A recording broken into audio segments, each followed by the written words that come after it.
Well, it's that time of year again when the trees begin to sprout some leaves and the Stratosphere Lounge comes back to roost in its home here in beautiful downtown Sherman Oaks. Hi, everybody. I'm Bill Whittle. This is your host for the Stratosphere Lounge. I was wondering what was lighting up back there, that white line. It's a shaft of sunlight, is what that is. It's actual sunlight out there coming in through the window. Not too much, thank God, because otherwise I'll get some on me. Yeah, so it's good to be back again. This is I don't want to say it's a record, but it's getting there. I think it's 5 shows in a row, 6, something like that.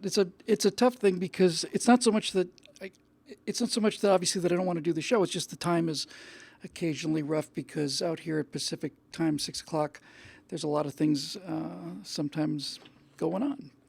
But not this. It is not this day. So let's see. I guess everybody's doing well. Let me see. I don't really have anything teed up to talk about. Did feel good to get that firewall out. As a matter of fact, I had a firewall that was going to go out that day. It's already recorded, called The Human Landscape. And then the Notre Dame fire happened, and I decided to jump on that. And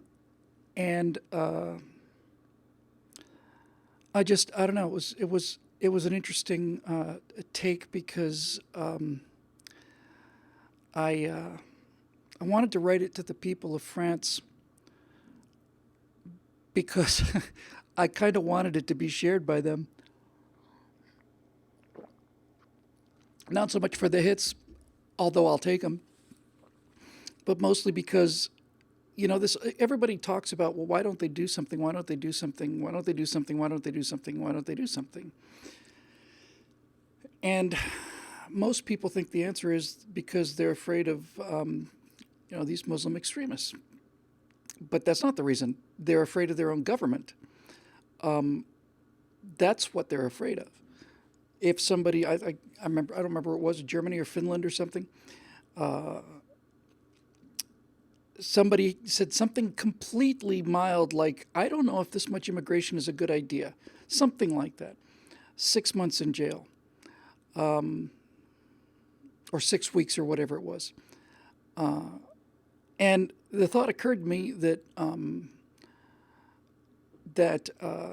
somebody ought to say what is probably on most of the nation of France's mind.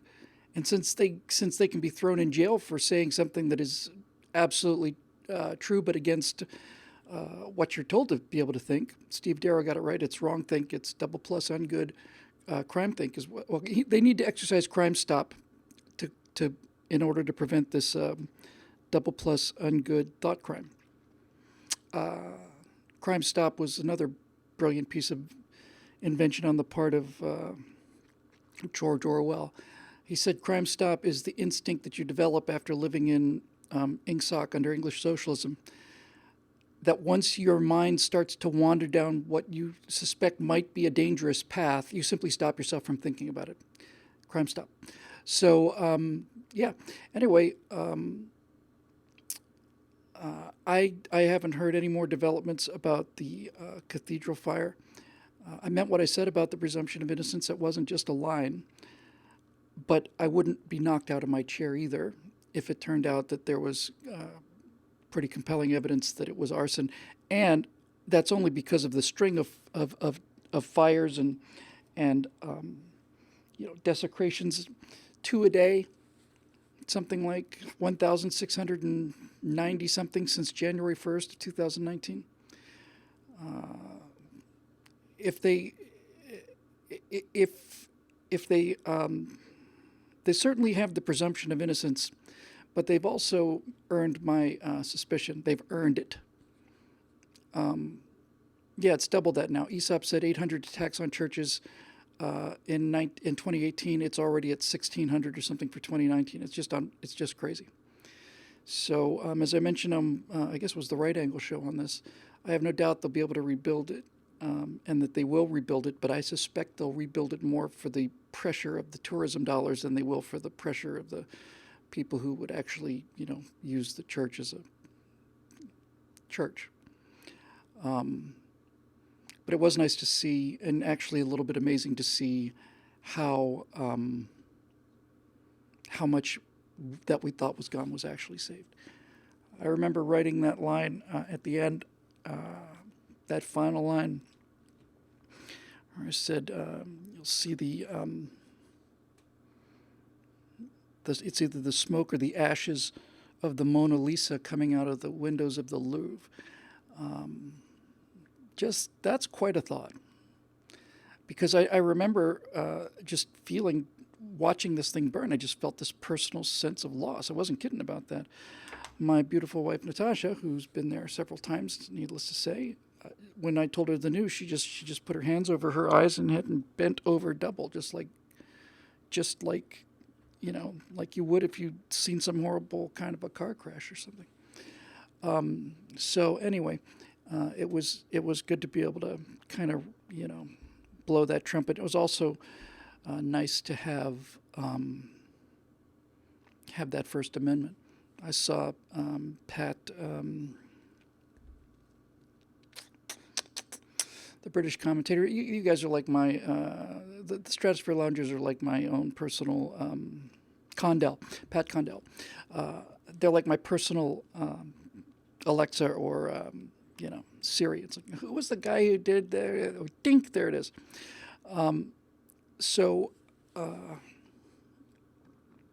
Anyway, he said that the only place you can speak your mind these days without fear of legal retribution is the United States of America. That's coming from a guy who lives in Great Britain, who simply is not allowed to say certain things. I was talking with my wife about this, and hey, honey, don't worry, it's not going to be too personal. But when I showed it to her that night when I got home, she expressed some concern about does this make you a target of these people? That's the kind of concern that a wife should have. It's a good question, and you're not only within your rights to ask it. It's made me very happy that you asked it. And my answer was, I don't really care. I mean, I don't worry about them. If I worry about what people might do based on what I say, I wouldn't be able to say anything. Which ties into something actually kind of interesting, although I didn't realize it the moment I was saying it. Was this it? Here, hang on a sec.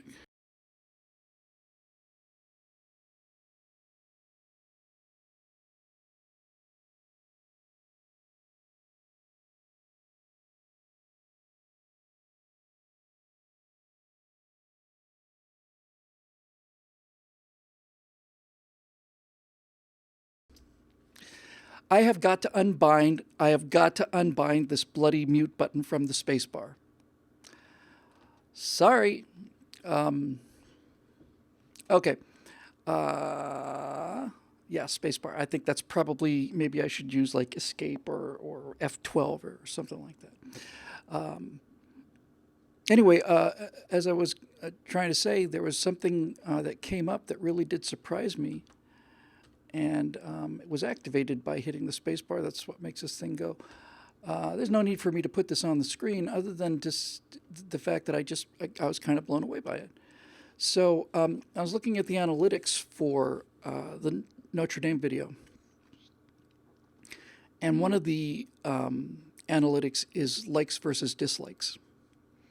In other words, of all of the potential comments, up or down, what percentage of them were up? And for Notre Dame,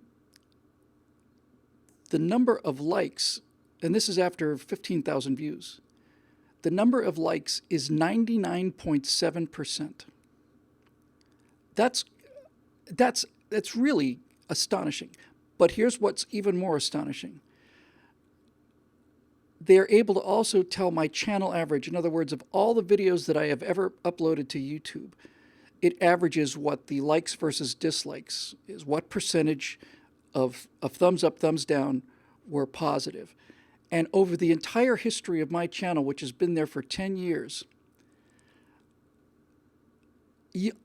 you would think a number that would be in the high 70s or even 80s would be great. My channel average likes over the length of time of my channel is 98.4%. Over 1,000 videos, 2,000 videos, some number. 98.4%. That includes stuff that Scott Ott is in. I mean, think about it. Yeah, I was absolutely floored. And somebody told me this many, many years ago, right around the time we left PJTV, which is coming up on, what, 4 years now? I wish everybody loved me. It's not that everybody loves me, it's that a small group of people love me, and I love them back. If everybody loved me, I'd be recording the Stratosphere Lounge from my golden throne that would be up in my Zeppelin that I would keep over the city of Los Angeles, sit there in my red leather plush chair with my smoking jacket and my fez and my copy of Chaucer and my pipe and shout things down through a brass megaphone to the idiots down below. But really, I mean, I bring it up not so much to pat myself on the back, although I am obviously very proud of it. I bring it up because statistically, it seems almost unbelievable. But as I was saying many years ago, Owen Brennan, who used to be the producer at what the hell just happened? Hang on. Owen Brennan, who used to be the producer at PJTV, really one of the people I really knew what he was doing.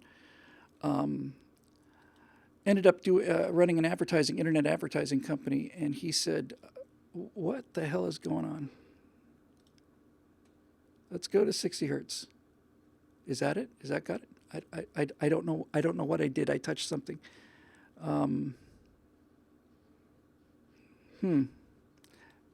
It's blocky. 50 hertz? No?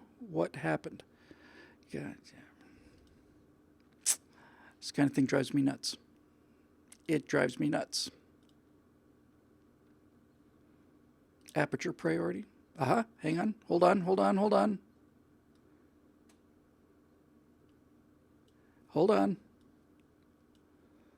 Come on down. Oh, for the love of God.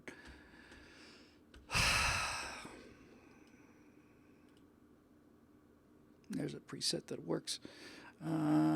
Okay. Owen had an internet advertising company, and he told me that while there are a great number of people who have a lot bigger audience than me, he said he has never seen affinity numbers like we have here. And I say we because it's we. I'll get this camera. Just give me 1 second. And you know, I was so the thing I was talking about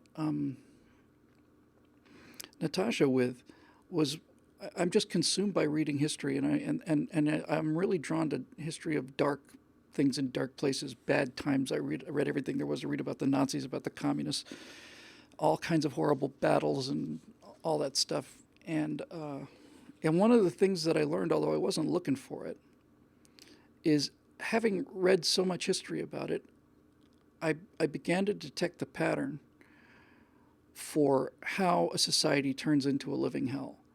In other words, how does Germany go from a fundamentally civilized country to a country where people are being pulled out of their apartments and put into cattle cars and taken off to be gassed? And how do you live in a world where no matter how much of a party faithful you are, this is the difference between Stalin and Hitler. Hitler was loyal to the people who were loyal to him. Stalin just killed everybody. How do you live in a world where you've got an entire nation terrified of one man and nobody's got no one's going to kill him. No one actually takes the shot. They're all absolutely terrified of him. And what I learned was that there comes a point, and this is what I told Natasha. I said, there comes a point, we're not there yet, thank God. There comes a point when speaking out and saying something turns from social opprobrium into actual violence upon you. And if you wait so long that the that the general prevailing mood is so corrupt that you say something true that other people don't like, and they start, beating you up, then you've waited too long. And this is a case of this kind of peer pressure things. Why I was doing this thing for the people of France. Somebody needs to tell them. Somebody needs to tell all of Europe. You do not have to atone for crimes that you did not commit. You don't have to commit cultural suicide for a war you were on the right side of. Yeah, I'm a little surprised at how generous I was with the French, to be perfectly honest with you. But never kick a cheese-eating surrender monkey when they're down, and I can relate to that certainly. And everything I said about them is true. It is a very beautiful culture. This is reinforced from multiple readings of Mark Twain, who commented on it. And certainly, my wife is constantly talking about how just how clean everything is, how tidy, and how well maintained. Mark Twain in 1866 or 67, when he was there, was saying the trees are planted at perfect intervals, and they're pruned by some kind of an architect, and he said there's no mud, there's no broken fences, there's no expectorant, is that it for spit? No one's shooting wads of tobacco out on the streets like they did. Some visitor to New York or Boston or something came here in the late 1700s or early 1800s and said there were so many people just chewing tobacco and spitting it out on the street. He said it looked like the street was paved with oysters. That's an image. Anyway, so anyway, it was good to be there, and we'll see. It's doing really pretty well for these days, but because of these algorithms and Facebook and the sharing algorithms, 120,000 subscribers on YouTube, and it'll go out to, I don't know, 10,000 maybe, 15, 20, 10% if I'm lucky.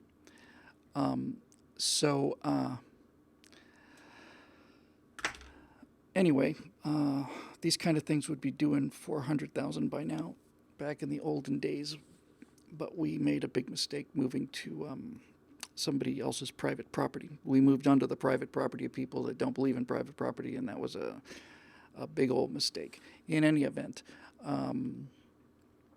the website is up and running and humming, and Scott Ott is getting a little sleep, and that's not a good thing, but because it lowers, it creates unrealistic expectations. If he were to feel that he was getting enough sleep and also being paid for what he was worth, it's the kind of thing we just can't. You got to nip that kind of thing right in the bud. But I'm very, very glad that he has had a chance to relax after just a little relax. He's still knocking all these bug reports out. What is the word sleep? Why are you typing? Don't you have work to do?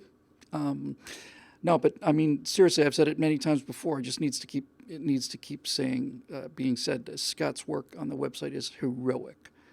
It's heroic. And for those of you who are watching now, he's watching the show live, and he deserves just absolute incredible praise for what he did and how hard he worked, and how amazing it really is. How amazing it is to see all these members posting these stories. I try to read most of them, and it's great. So now we have to get that tent bigger.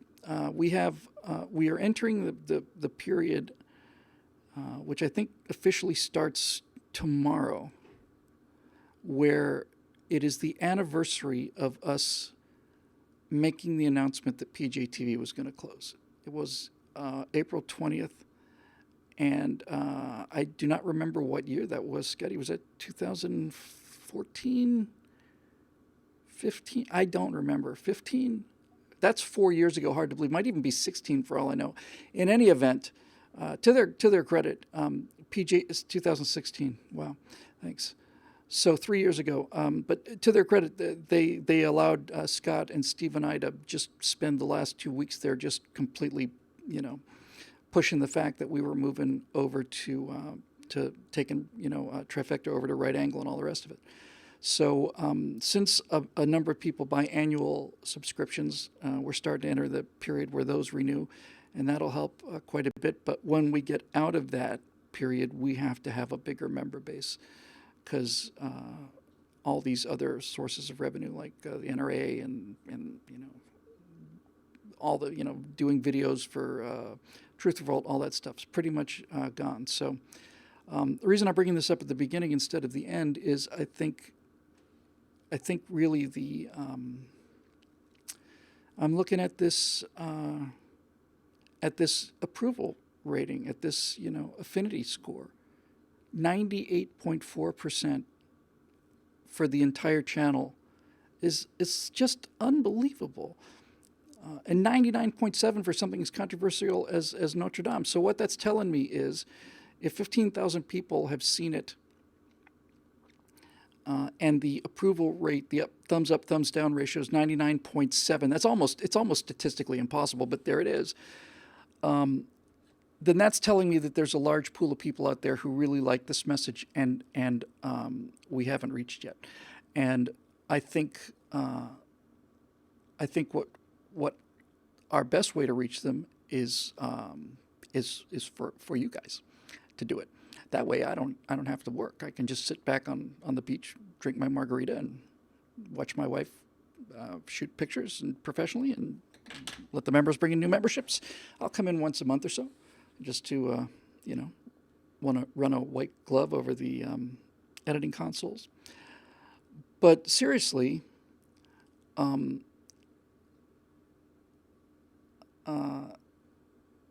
it occurs to me that since these numbers are so high, the best people to convince other people to join are people who already think it's worthwhile, and that's mostly you guys. Dave Big Boutte goes all the way back to Courage in Eject, Eject, Eject. I remember that essay very, very well. And Eric Blake is always helping a guy out. He repeated my mantra that I say before every Stratosphere Lounge show, which is, I am good enough, I am smart enough, and doggone it, somebody somewhere likes me. Was that Al Franken? It was actually pretty funny. One of the few times that Al Franken was funny. Anyway, so I guess the question is, really, the great thing about Stratosphere Lounge is I get to just bounce things off of people. Who do you know who would like this stuff? I mean, this community thing is really why. I mean, I've always known it was a strong community. I've always known all that stuff, but 98.4%, and these are over 10,000, 15,000 views consistently, and many of these videos have had million views. So how do we get the people who have that kind of an attraction to this message on board? And I have some connections to people, but I realized, if every one of you could just kind of get a little liquored up, take like what would be good? Maybe a bunch of ball bearings in a sock, little ones though, light ones, and then just kind of go out and find some friends, bash them over the head with this thing, take their credit card number, call it in, and we're in business. Most of them will never even know. It'll be auto-billed. As you well know, for those of you who are on autopayforbillwhittle.com, it shows up on your monthly statement as bank adjustment. But anyway, we really do need to start growing this family. And if anybody has any good ideas about how to do that, I'm certainly ready to listen to them. Now, here is the point in the show where traditionally I mention how we're going to have to do a short show tonight, and then we go on for several hours after that. I do, however, have a stop I have to make at the vets. Well, obviously we call them the veterinarians, but my cats call them the veticanarians because they have a hard time with the V's. So I've got to get to the veterinarians tonight before they close at 8 and pick up some more insulin for Bean. So let's get to the questions. Why don't we, by gosh?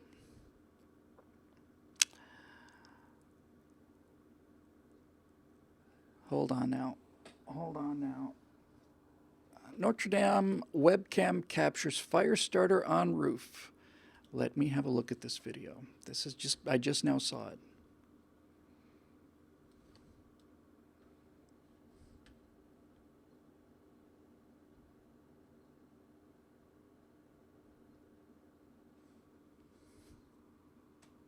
Wow. Well, that doesn't mean it's a fire starter, but there's somebody walking around up there on the roof where all of these... How about that? It's on my Facebook page underneath the Stratosphere Lounge. It's the number one question on the Stratosphere Lounge. I see two people, and they're bending over. I don't know.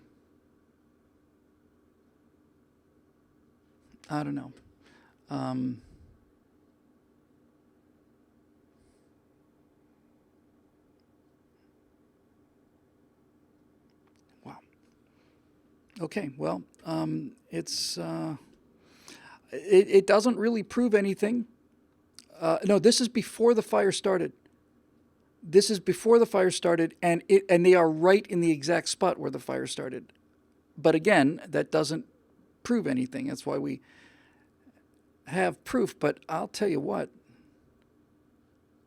I know. Sorry about doing this. With you guys not being able to see it. So that's where they are relative to the spot. Man,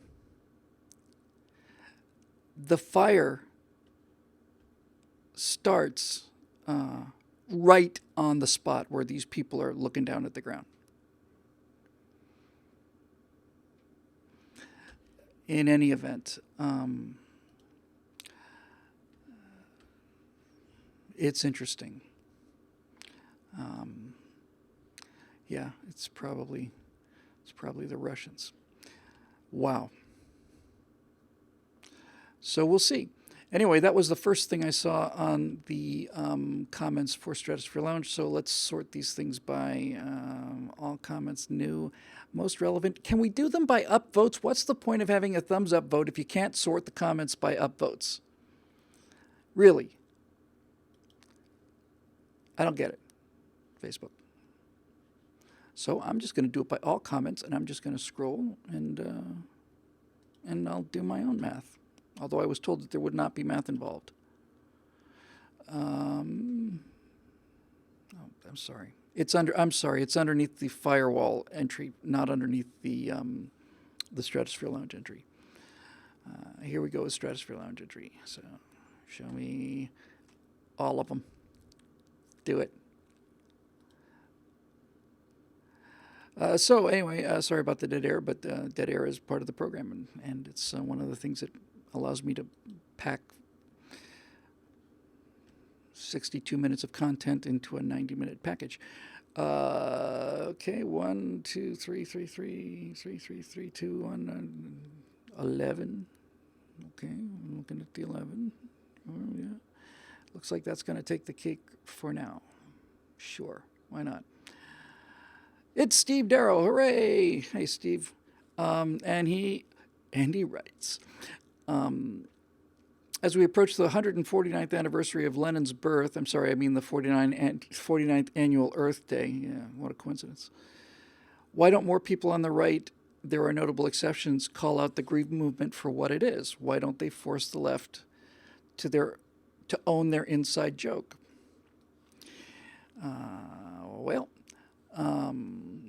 As you know, Steve, the term for these eco warriors is watermelons, because they're green on the outside and red on the inside. When the Soviet Union collapsed and China suddenly decided to become capitalist, all of those socialists had to go somewhere.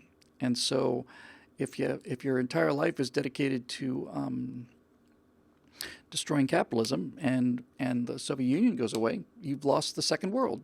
It's just the first world and the third world now. So what are you going to do? Well, you're going to have the smarts to figure out that the best way to control decent people is to use their own decency against them. And if you can turn that up loud enough, it turns into guilt and shame, and then you can get people to do anything. So, you know, I was talking about this with Shelley earlier today. We started talking about, I don't know if anybody's seen the video of Mike Knowles being attacked at whatever college he was at. He wasn't hurt. Somebody approached him, tried to throw paint on him, maybe got some paint on him. But somebody comes after you like that out of the crowd, boy. That's an assault. That's a physical assault. And this person was wrestled to the ground, and as this assailant was being wrestled to the ground by these big police officers, the crowd of students were standing around with their mouths open. They had nothing to say until finally one of them starts shouting, University of Missouri, Kansas City. Until finally one of the students starts saying, hands up, don't shoot, hands up, don't shoot. And then the next thing you know, you got a room full of 4-year-olds going, hands up, don't shoot, hands up, don't shoot. Okay.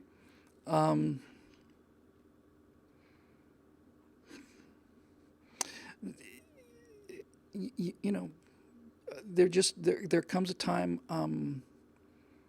and this time has already passed, where it's like, Steve, you know, we should be grateful that they are acting on their beliefs now, that they're no longer smart enough to hide what they mean.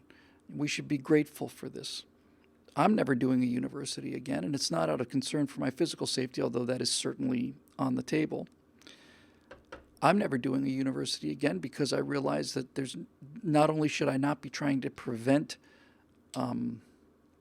this collapse of universities, it's I think at this point it's incumbent on all of us to accelerate it as much as possible. The left took over universities and they ruined it. Everything they touched, they ruined. They ruined the Boy Scouts. They ruined everything. They ruined NASA and all the rest of it. So now you own the universities, and you now have university students who are the ones who are the most hysterical about learning something new. And it's done. It's not something that can be undone. Eject. It was the whole idea about eject, eject, eject.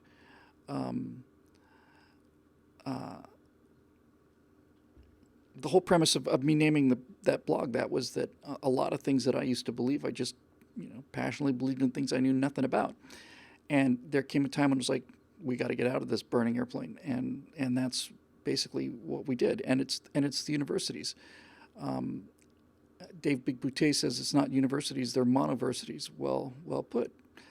But they're done. They're toast. They're gone. And just at the same time as the universities are toast, along comes the internet with the ability to have people with the motivation educate themselves to a much higher level than you could be in a university. And furthermore, we are watching in front of our eyes as this information age starts to take over the industrial age.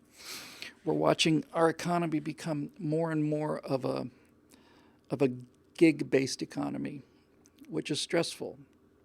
Not to me, because I've been working in gig-based economy since I was, I don't know, right after college, 21, 22. Right after college, when I got finished with college, 41, 42. It's stressful. But the point of it is when you have a gig-based economy, in other words, a number of jobs of relatively short duration instead of one lifelong, occupation or company, then things like official accreditation become almost irrelevant. I am not aware of there ever having been an actor hired in the history of the world based on the fact that they graduated from the University of Florida Department of Theater. You have a master's degree in theater from the University of Florida. Okay. You want to finish the audition now?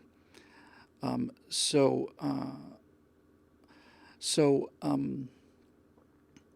I think it's like you just have to stand back and let it burn, and and and you don't let it burn because you don't love it. You have to let it burn because you do. I mean, if something is going to collapse, if it's reached this kind of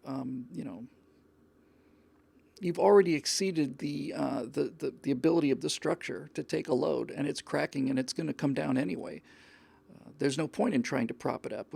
Make sure that you get all the people you can out of there, and then the quicker you bring it down, the quicker you can build something in its place. And while I was heartbroken about this for many years, I'm not anymore. I'm actually somewhat delighted about it. It very rapidly, and I'm not. I know this sounds very facile, but I'm serious. Very quickly, the idea of a university education is now the same thing as saying that you did 4 years in a mental institution. And you paid them $300,000 to do 4 years in a mental institution to come out with no skills other than complaining about things and no knowledge of any marketable use whatsoever. Because if you were going to study something useful like medicine or engineering, you wouldn't be involved with all of this. So anyway, Steve, back, the eco movement just ties in with all of this stuff. As the eco warriors become more and more nutty, they become less and less credible. I got criticized when I did that last Firewall on climate change, and some guy with a bigger audience than me said, "Well, he really just took you apart," and he did a. I didn't watch the video, but apparently he disassembled my arguments piece by piece. But I don't believe that's possibly true, because the only argument I wasn't making an argument that the world wasn't getting warmer. I wasn't making an argument about how fast the world is getting warmer. The only argument I was making was that carbon dioxide levels have been at 3,000 before, and now they're at 425.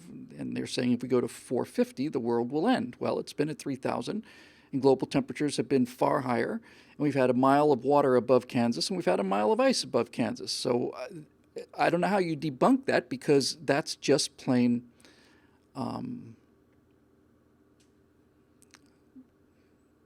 true.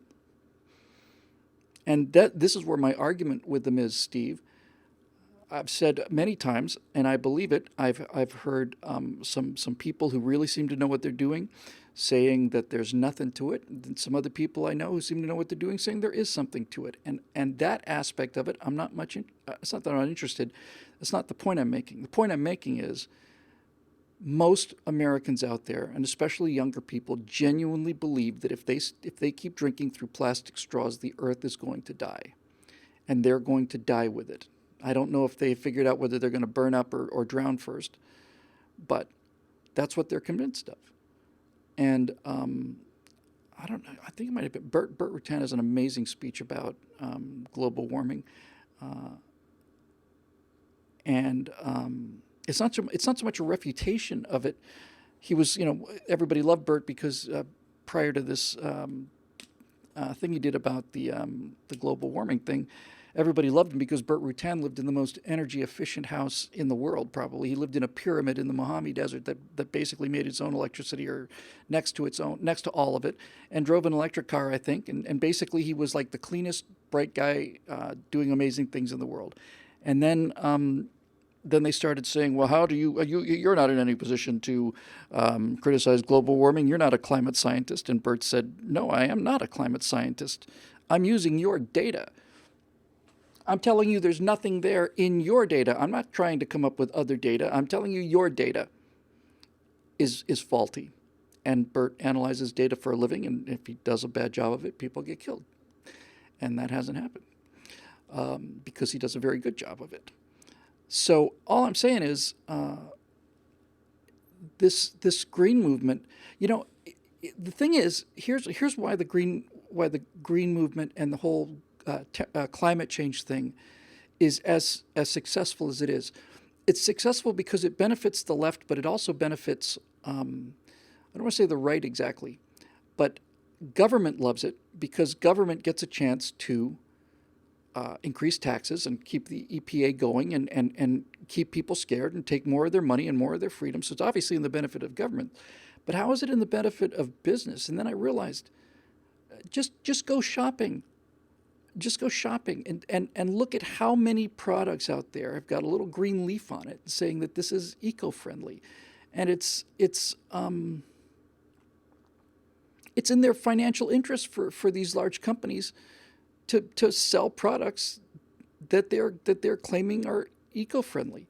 And the greatest example of this hypocrisy is when you go to a hotel. You know, I've said this many times. You go to a hotel, you get in the bathroom, and there's a little sign there that says, "Help save the planet." Okay, what can I do to save the largest solid body in the solar system? How can I help? If you don't need your towels washed every day, just hang them up. But if you do want them washed every day, leave them on the floor.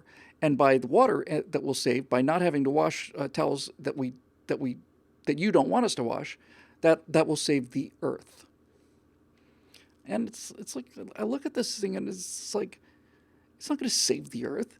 It's going to save the hotel money. What's wrong with that? That's a wonderful thing. Waste is stupid, and waste is bad. Why didn't they just say, hey, listen, if you don't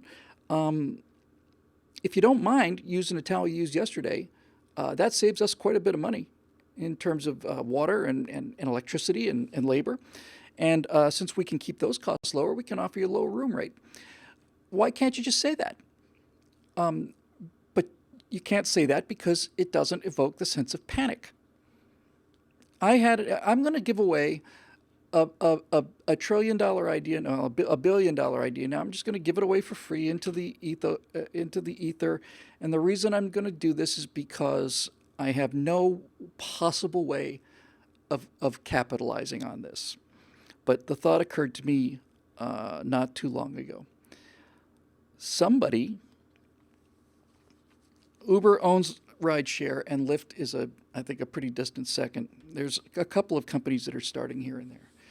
But the multi-million, maybe billion-dollar idea is this. You launch a ride-sharing company that uses only electric cars, and you sell it as eco-friendly ride-sharing with zero emissions. Our ride-sharing company, Greenleaf, has zero emissions. All of our cars are electric cars. Done. In Santa Monica alone, you'd make millions and millions and millions of dollars from people who are trying to signal their virtue about everything. It's not just in California that would make a lot of money, Cheryl. It would make a lot of money everywhere. Just say it. Look, the climate is changing, and all the scientists know it. The science is settled. So why are you driving your own car with emissions? And in fact, why are you driving somebody else's car with emissions when you can call us at Greenleaf? We get there faster than Uber does, and you'll have the satisfaction of knowing that you are not contributing a single gram of carbon to the atmosphere because our cars are all electric. They don't emit anything. Of course, they do run on electricity, and electricity does have to be generated, and it's generated by oil or coal or nuclear. So depending on where you live, your electric car is a coal-powered vehicle, or certainly an oil-powered vehicle. Maybe it's a natural gas-powered vehicle. Maybe it's a nuclear-powered vehicle. But nevertheless,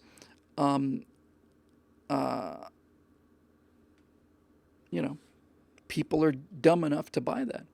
I'm telling you, I remember having that idea on the drive home last night. I thought, that is an idea that could make a ton of money. Absolutely would make a ton of money. You'd never knock Uber off, but you would carve out a niche, and you would make an identity for yourself in that market that Lyft doesn't really have. I mean, I don't use Lyft. I've got nothing against Lyft. I use Uber quite a lot. And to me, Lyft is just like, Uber Light. But if you were to stake out this, we're saving the planet, save the planet, give us a call instead of Uber, you make a fortune. Eric Blake asks, why not go for it, Bill? Eric, the amount of work necessary to do something like this. Oh, Times Judge says that they've already announced this. I have no doubt. Well, in any event, then I've had a brilliant idea that somebody else had before me. Times Judge has a crown next to his name. I don't know. Anyway, it's good to see you, Times Judge. It's nice to see somebody taking the place of known miscreant Matt Lloyd. Thank God, at least we don't have to deal with that clown anymore. Anyway, so that's the answer to that question that I can come up with. It's about 10 minutes to 7. I'm going to have to be out the door at 7:30. So, moving on. Looking for big numbers here. Looking for big numbers. Cameron Smith says, is there a form I need to fill out to join the Let's Like Each Other's Questions Club? There might be, but you're going to have to talk to Facebook about that. And I don't own Facebook. Ashley Rose. Hey, Bill, during a clinical psychology PhD interview last week, I got a diversity question. What is your experience with diversity? In my response, I stated that racial, ethnic diversity is far less important to me than viewpoint diversity. Yes, I may have totally blown my chances by doing so. Should conservatives pretend to buy into or play the diversity game in the career educational world in order to stand any sort of a chance? It's a really great question, Ashley, and we've dealt with that kind of a question here a couple times. People every now and then would ask me, they say, hey, I am...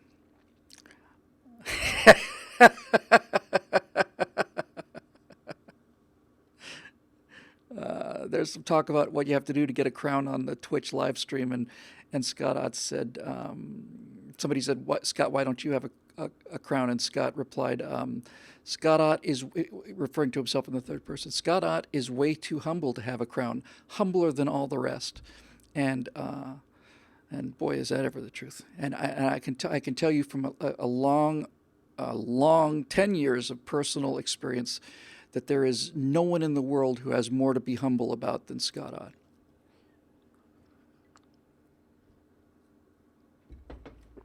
Okay. So your question is, do you stand up, Ashley? And my personal advice is don't. If it turns out that if you need the job, then you need the job. You know, people often say silence is complicity.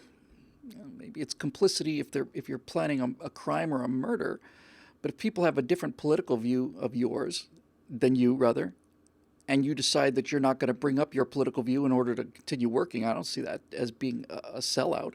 Now, if it turned out that they were planning to go out and murder people, you didn't do anything about it, that would be. But this case, who cares?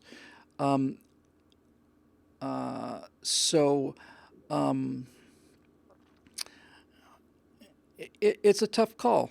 I've seen so many actors and show business personnel. I hosted most of the FOA events that we did. Most of the new members events I hosted. I'll bet I hosted 70% of them, and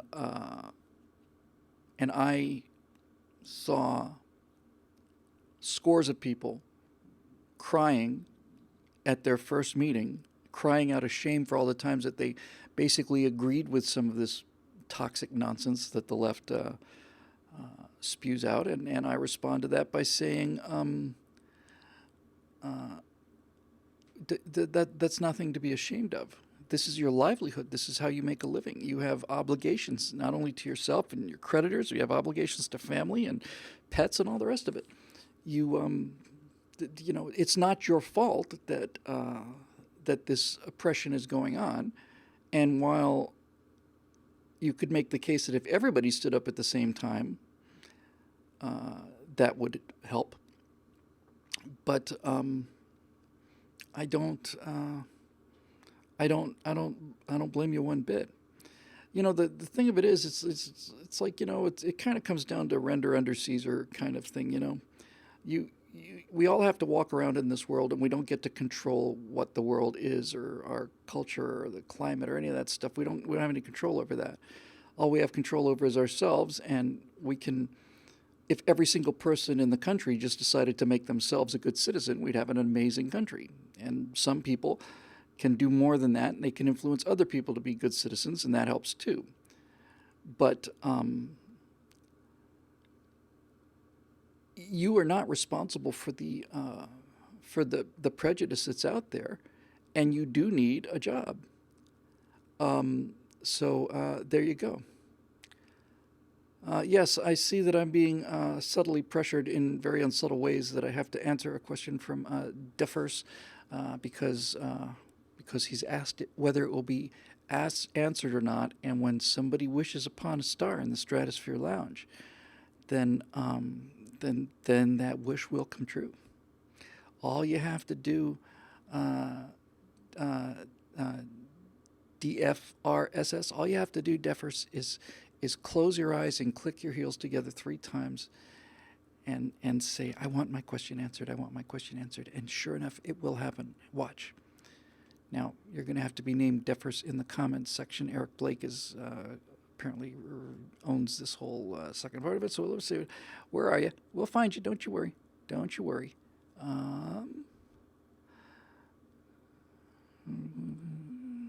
Oh, Julius. Okay. Right, Julius? I'm looking. Steve, Darrow, Malloy, Cameron, Joshua, Ashley, Tom, Jim. Hey, Jim. Eric Blake, Anthony, David, Allo, Conson. Hey, Allo. Good to see you again. Dave Olson. Hey, Dave. Jake, Patrick, Dave again, Cameron, Steve, Darrow, Eric Blake, Doug Dobbs, Allo again, Miscreant, Merlin. Hey, Merlin. Good to see all these familiar names and faces. Eric Blake again and again and again. Jesus, Eric, give it a rest. Go out on a date or something. I don't see it. So, Julius, would you please pop it into the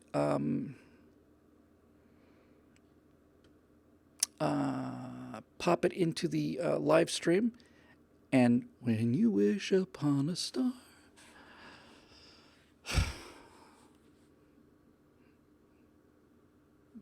We're now going through the list of tough names from the Mystery Science Theater episode, the classic.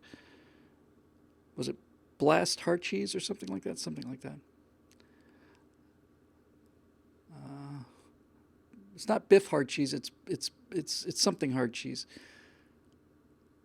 I love them. I love them. That was just one of the. Once it started, that was one of the times I simply just. I thought I was going to die laughing. Honestly. Punch, rock groin, big McLarge, huge, thick McRun fast, slab, steak face, rock, squat thrust, all of these blast heart cheese. Yeah, blast heart cheese. We put our faith in blast heart cheese. Space Mutiny. Awesome. Okay, here we go. Question, is Julian Assange a criminal or a hero? Question number 2, my wedding is next March, and I don't have anyone from my family to take part in it, so maybe some of you amazing people are willing to take part. What a sweet thing to say. Will you be in America at that time, Julius? I'll wait for the 8-second delay or whatever. That is lovely. I'll get to the Julian Assange thing. It'll probably be the last thing I do, or next to the last thing I do. But so you say it'll be in March. Will you be here in America? Okay, he says yes. Tennessee? We're waiting.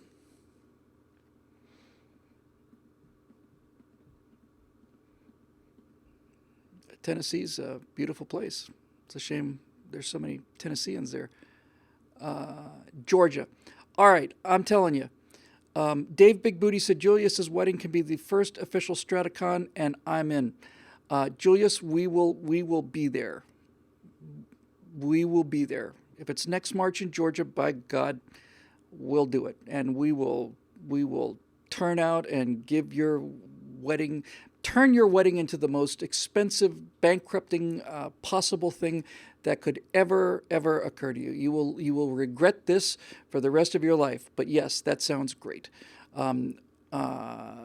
And Georgia's as good a place as any. I have friends in Georgia. I also have friends in North Carolina, and Natasha has not seen those areas. So that's what we'll do. We've been talking about a Strato convention, and been talking about it for 5-10 years now, and nothing's ever really actually lit the spark, but it's wonderful.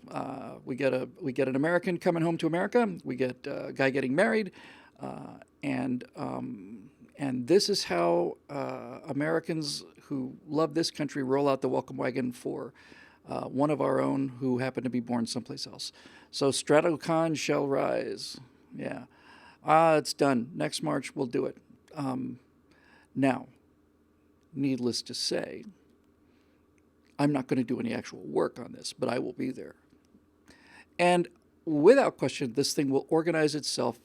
So being a little flip about that, but yes, we will. It'll happen. We'll bring a bunch of people there, and it'll be great to see you. Great to meet everybody else. We'll have ourselves a fine old time. Alcohol will be consumed in prodigious quantities. Even blowhard fighter pilots or known miscreants may even find themselves at your wedding. So you're going to need, if not security, you're going to need certainly some kind of a gate, something to keep out the riffraff. Tennessee Moonshine, they make something in San Diego called Ramona Sunshine. They can't call it moonshine because that is an actual it's like an actual name that gets you into trouble somehow or another. But they make moonshine down there called Sunshine, and Natasha and I think it is delicious. Delicious. It's made in Ramona, California, and it tastes like, the closest I can come to it is what it would taste like if you were to take a jar of wood varnish and mix it up with rocket fuel. But man alive, that was fantastic. Yeah, we'll do a cake. We'll do all of that stuff. We'll be there, buddy. That's a promise. Barring some, no, I'm not barring nothing. We'll be there. We'll be there, right, Natka? If you can text me, and you're watching, you want to go to Georgia for Julius's wedding in March, and by the way, there's another couple that hasn't really had the wedding ceremony that they deserved, and so we will see about that. Anyway, that's great news, very good news. This kind of thing just makes me very, very happy. As far as Julian Assange goes,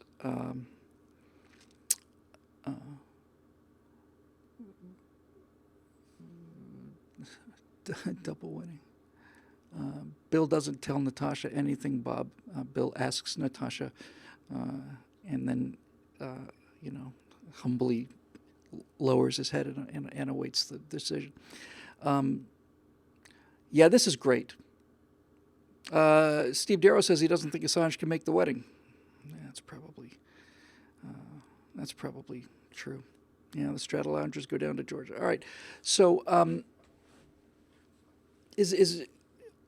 hold on. So is Valerie here in the room? This is just absolutely awesome. In any event, this kind of thing makes me not only feel good, this kind of thing gets past. Hi, Valerie. Well, isn't that awesome? Fantastic. So we're in. We're in. And Natasha and I need a little celebration too. So we will do our own celebration, and it'll be magnificent. It'll be the best celebration ever. It's going to be wonderful. It's going to be the biggest marriage ceremony ever. Everybody's going to love it. But this is wonderful news. So congratulations to both of you. A bunch of us got together for the CitizenCon convention, which was in Texas last year, October, last October. It was fun seeing everybody. We need to have those kind of get-togethers again.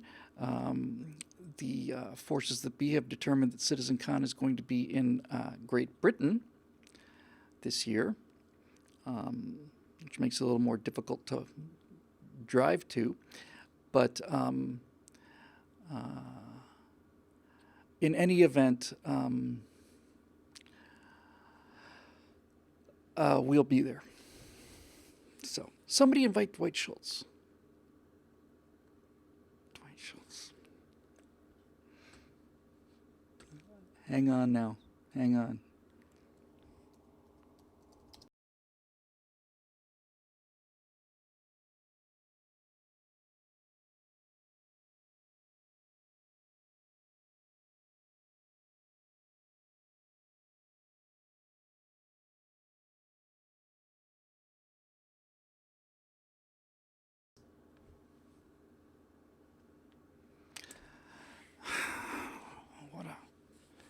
What a great idea, this putting the sound on the spacebar thing. You hardly ever use the spacebar. I know Dwight pretty well. I haven't seen him in several years now, 2, 3, 4 years. But I know Dwight very well. He's a great actor. I have a part for him in... I have a great part for him in Big Bat Problems. I have a great part for him in Aurora. And I love Dwight. And the thing I love most about Dwight is that Dwight will start talking and he will become so passionate and so animated. It's like, here it comes, you know? It's like he just literally blows his top on anything. He starts getting so excited and angry, and I just love it. I love it. And he was great. He's in the A team. And he was he's the only coward in all of Starfleet, so that's actually pretty cool. Yeah, that'd be great. I need to get in touch with Dwight. I miss him. I miss him a lot. I haven't seen him or heard from him in a long time, and I guess the feeling is mutual because a lot of us haven't heard from each other in a long time, and that's why the Facebook, Google, YouTube strategy is actually working. Yeah, that'd be grand. Okay, cool. Time, one more.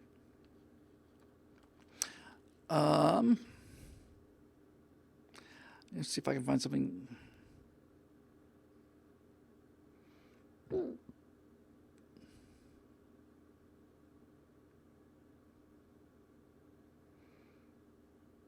Okay, I don't know if it's the most highly rated, but I actually like this question. I like it quite a bit, even though it's coming from Eric Blake.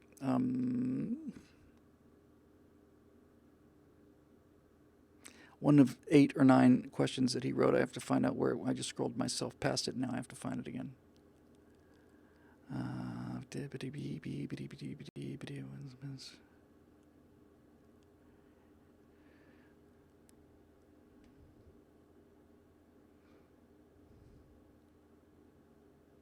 Come on. Here it is. So, Bill, Elon Musk has announced that he expects his starships to take us back to the moon in 5 years, just after Mike Pence called for the next man and woman on the moon to be Americans. So is there something you and Natasha are not telling us, Bill? Ha-ha. Yes, we plan to be married on the moon. It's been my plan my entire life. And I didn't forget about Julian Assange. And so, yes, we'll be married on the moon. And look,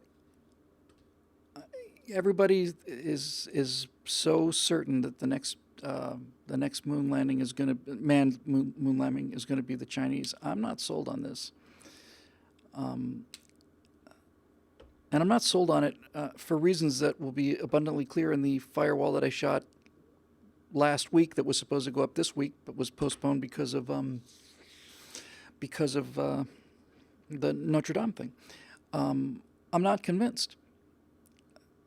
everything that I see the Chinese do, I don't mean any racial disparagement here, but it all seems, I just can't think of another word for it right now. It all seems to basically be aping the Americans, you know? It's like America has a stealth fighter, so we have a stealth fighter. America has 11 aircraft carriers, so we have an aircraft carrier. America has this, so we have this. America has that, we have that. Um, and uh, and that and that attitude is not conducive to things like moon landings.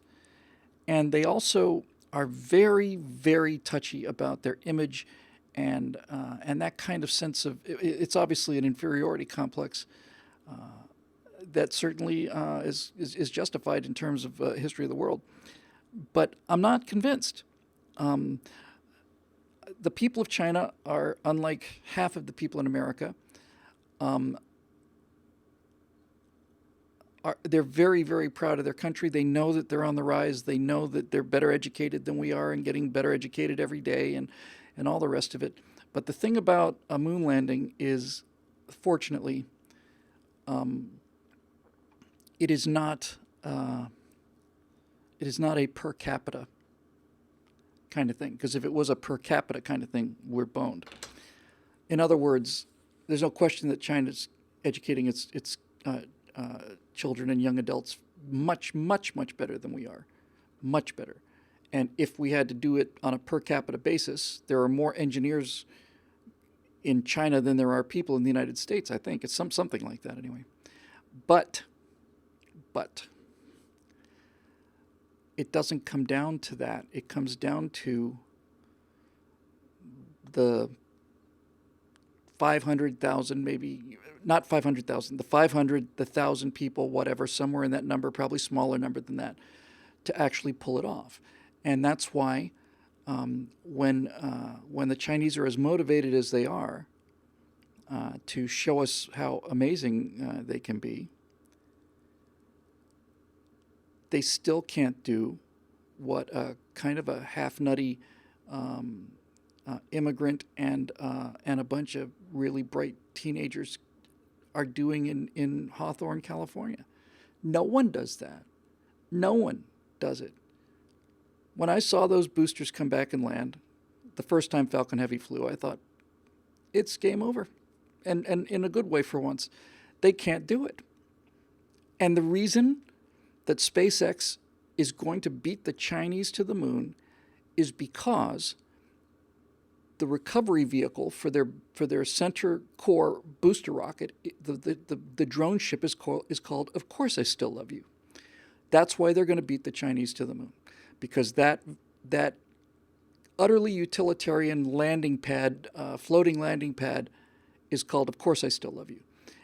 That's why they're going to do it, and I'm not joking either. That's why they'll do it. They'll do it because, number one, it's fun, and I'm as serious as I can be now.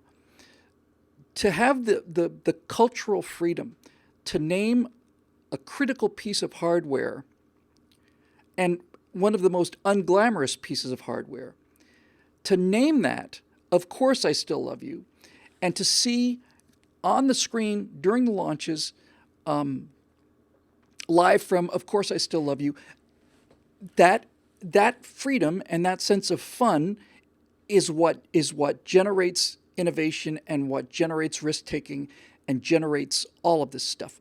That's why Americans working for this guy, and I know a lot of people have problems with him taking subsidies. Okay, there's an argument to be made there, but nevertheless, we are going to kick their asses because we don't have to have 300 million smart people.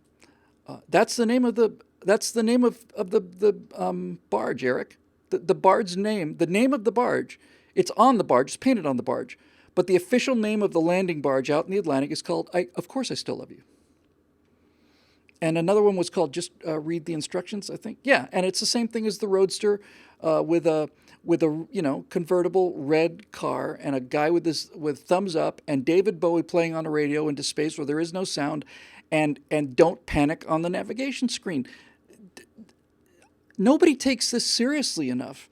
This is why they're going to win. This is why they're doing what they're doing. They're doing what they're doing because because they have the freedom and the fun to play. That's it. That's the word I was looking for. They have the freedom to play. And when you are allowed to play, you win. And China doesn't play. It doesn't play. And Russia doesn't either. And NASA doesn't either. And neither does Boeing or any of these people. It's play. It's all about play. And play is what drives progress. Because one of the things I've said from the beginning, and I never really understood it as clearly as I do right now, it's just an instinct of mine. But I remember it was either a right angle, or probably was even a trifecta or something, where I said that the guy who was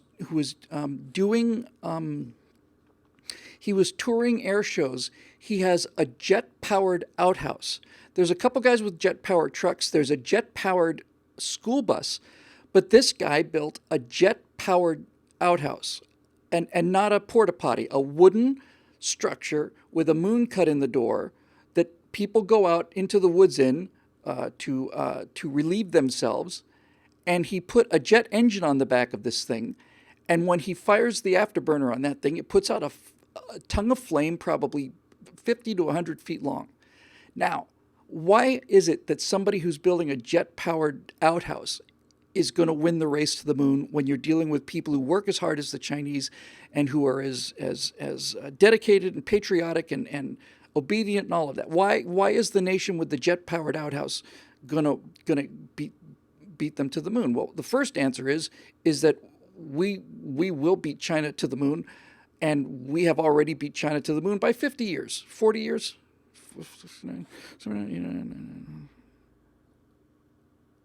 It's this July, isn't it? It's July 20th. It's 50 years in July. So we landed on the moon a half a century ago, China. A half a century ago, we landed on the moon. Wasn't my dad who did it, and it wasn't his dad who did it. 50 years ago, we did it. 50 years ago. And you're still putting a little rover the size of,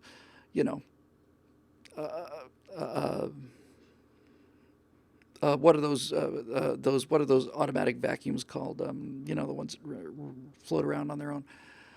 Anyway, and so yeah, and D.P. Wellman says he's really right. This is true. This is the Roomba. So they land a Roomba on the moon, and they're just cheering themselves to the rafters. When half a century ago, we sent 6 teams of guys there, and we had a 7th one in the chamber, and their spaceship exploded on the way to the moon, and they came home too, because the people who were doing that knew how to play. They knew how to. They had a mental fluidity. Gene Kranz, not by himself, but Gene Kranz said, we are not going to lose these astronauts. We are not going to lose them. This is going to be our finest hour. Failure is not an option.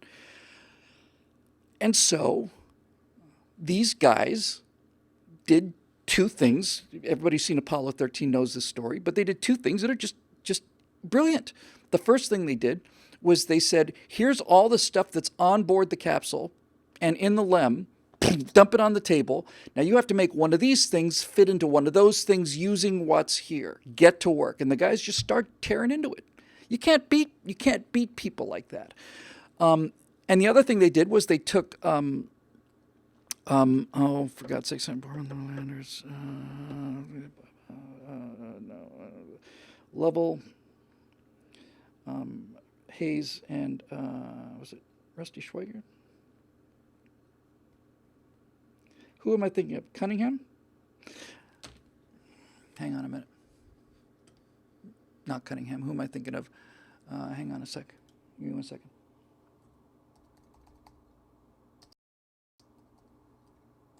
I used to know this like that.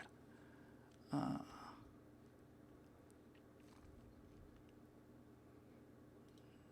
am talking about...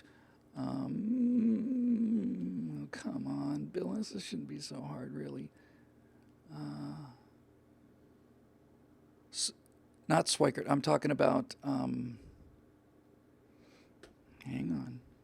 Damn it. I hate it when I have to... There's dead air nonsense. Mattingly. Ken Mattingly, played by my buddy Gary Sinise. Ken Mattingly, who was supposed to be the command module pilot on that mission, was scrubbed because they thought he had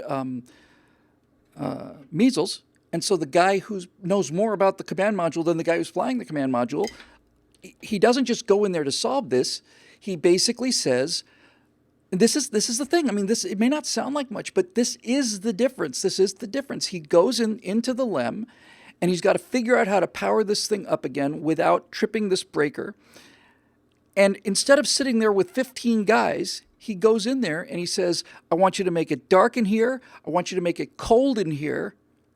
And I don't want anything in here that's not up on Apollo 13. That's why they win. That's why they win. That's why. Of course I still love you. Of course they're going to beat the Chinese to the moon. Of course they are. I was talking about this in the Firewall that you'll see next week, and it's like we were talking, I think, 2 episodes ago, or maybe last episode, where, the Chinese have, they're out doing flight operations with their, Type 2A, or Type 1A. So they bought a jump jet carrier from the Russians, one of the Kuznetsov class, I guess. So that was their first carrier. And then they designed their own jump jet carrier. And they put it's not the J-20, what is it, Foghorn J-23? J-13, I don't know. They put their stolen copy of the, is it the Tupolev? No, the Sukhoi. They put their knockoff copy of the Russian Sukhois on their knockoff copy of the Russian jump jet ramp carrier, and now they're out there and they're wearing the same color-coded uniforms as our guys, and they're sitting there and they're doing their shooter moves that look exactly like our guys, and all of China is watching this video of the Ling Nao out there doing its thing and look just like the Americans. No, it's not. It's not. It's cargo cult like the Americans. It's not just like the Americans. First of all, we're doing it 11 carriers, and as I said in the Firewall, which I like very much actually, this one particular line, I contrast that with the thing I pointed out a couple episodes ago called Gagnon shooters, and it's the shooters who are the guys who are launching jets off of the Eisenhower, and they're doing it to Gagnon style. And as I said last couple episodes ago, and as I said in the Firewall, that's confidence. The fact that guys can goof off and act like, what is it, Psych, is that his name? And have fun is a sign of how much confidence there is, how much fun it is, and how much playing there is. And as I pointed out in the video, there's lots of videos, and I'm going to run them in the Firewall. There's videos of Psy, thank you. There's videos of guys marshaling jets out of the parking area in a Wonder Woman outfit and with a unicorn head on. And as I said in that video, they're not doing this behind their officers' backs. They're doing it for their officers. These are enlisted men. These are E2s, E3s probably. And these guys in the jets are either captains or majors or lieutenant colonels. And they are goofing off in front of their superior officers in order to make them laugh. And they laugh like hell. They just tickle to death. And now those guys go off and fly their combat mission, and they're feeling good. And they're feeling good because they know that these guys are in the game. They're on the team. They're having a good time. So anyway, I'm not worried about them. I think we're right. I think Vice President Pence is right. I think we're going to beat them back. I think we'll beat them by a mile. It's possible that we will land on Mars before they land on the moon. And even if they do beat us, which seems unlikely, the point I'm trying to make is that the aircraft carrier that they claim is like the Americans is not a real aircraft carrier. And what I mean by that is that the engines on those jets are so weak, and since they don't have catapults, the jets will take off and land from a ship that look like one of ours. And yes, they'll come in and they'll do a trap and they'll catch a cable. But because they don't have a catapult, they can take off on the jump ramp, but they can't carry anything. They can't even carry enough fuel to fly to land and back. They forget ordnance. They can't carry bombs. They can't carry any of that stuff. It's just for show. It is a Potemkin village out in the water. Turns out Potemkin villages weren't even really Potemkin villages, but you get the idea. It's just them out there. It's a publicity stunt, is what it is. It's about as much like an American carrier as that Iranian model of an American carrier that they blew up. That thing they made out of plywood and blew up, which is hilarious. And it's not the Chinese Navy, by the way. It's the Chinese people. It's the People's Liberation Army Navy, and the Navy and the Army don't talk to each other the same way that they didn't talk to each other in Imperial Japanese Navy and Army. It's not even close, man. It's not even close. So their jets take off, and everybody goes, "Oh, wow, they're a growing power," but they can't carry any bombs. So what the hell is the point? What's the point? They don't have any combat radius. Their engines are garbage. So we come out with the F-22, which is absolutely unmatched, unbelievable piece of work, and the F-35, which I am going to continue to admit I was wrong about. I was right about how it was procured, but it is an astonishing platform. And now the Chinese come out with their stealth fighter called the J-20, and the Indian Air Force said they picked up Chinese J-20s on their radar a couple hundred miles away. There's a number of stories, and Foghorn will be happy to stay here for another 4 or 5 hours and entertain you with them in the comment section. But the number of times that F-22s have gone up against the air superiority fighter, the F-15, and the F-15 guys never see it. I heard for the first time ever that on one of these missions, these F-15 drivers had all been shot down according to the simulations and the things they use to measure a kill. And these F-15s are flying back home, I guess at Nellis, and an F-22 blows over their canopy, and that's the first time they see the jet. So anyway, you get the idea. All right, look, I have to go and get the stuff for my cat, but let me just say this about Assange. I am in favor of transparency, and I think that if somebody is going to expose criminal activities in the United States government, that makes them a hero. However, if they are included in that, they are committing security leaks and compromising national security, then they're not heroes. In that case, they're villains and they're criminals, and they should be in jail. And the problem with Assange, for me, is that he's both of those things, I think. And the problem with Assange is I am still trying to weigh whether or not the damage he's done in terms of the security breach is more harmful than the good he's done by exposing the Democratic Party malfeasance and cheating and all the rest of it. I mean, it kind of balances itself out for me. Some days I think he's a hero. Sometimes I think he's a villain. He's both. But when I say his heart is in the right place, I don't mean his heart. His mind is in the right place. Finding out the truth and presenting the truth is a novel idea in America today. And we used to have people called reporters who would do this. But since they don't do it anymore, somebody has to.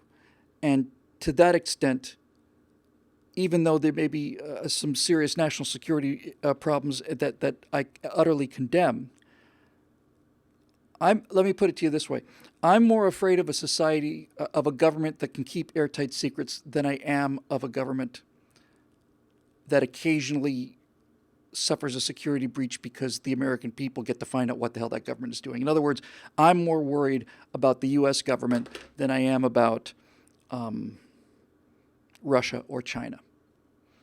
And I think all of us should be, because we can defeat Russia or China, but when your own government is spying on you, if I had to come down on it, I'd say I think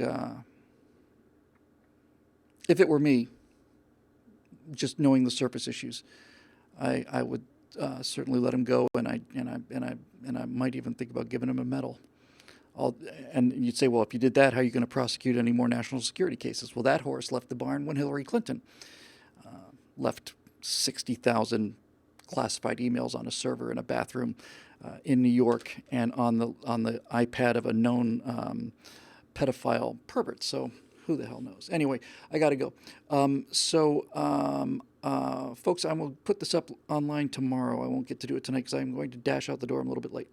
But in any event, Manning is a loser crybaby, and so is Snowden.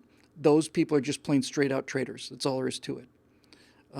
They're traitors. And Manning, if I remember correctly, it's the guy who walked away from his post in Afghanistan, right? He is responsible for the death of 6 actual American Patriot soldiers. And he needs to go to jail for the rest of his or her life. But was he pardoned by Obama? I wouldn't be surprised. Anyway, that's what they're made of. There you go. All right. I'm sorry. Bo Bergdahl is who I was talking about. Thank you. Yeah, that's right. Bergdahl. He's a what a piece of work. All right, I got to run. Honey, I'm going to stop at the vet, and then I will be home directly. And then as for the rest of you guys, I'm hoping to see you next week. I don't see any reason to do it. Yeah, sentence commuted by Obama. Great. Well, why not? You got his Secretary of State is broadcasting top secret information. Why should he have to pay the price? Okay, I will put this up tomorrow. And until then, I will say goodbye and see you guys hopefully and expectingly next week. And maybe somebody can remind me between now and then to unbind my space bar. But that'll do it for tonight. So have a great time. We'll see you guys soon. Bye-bye.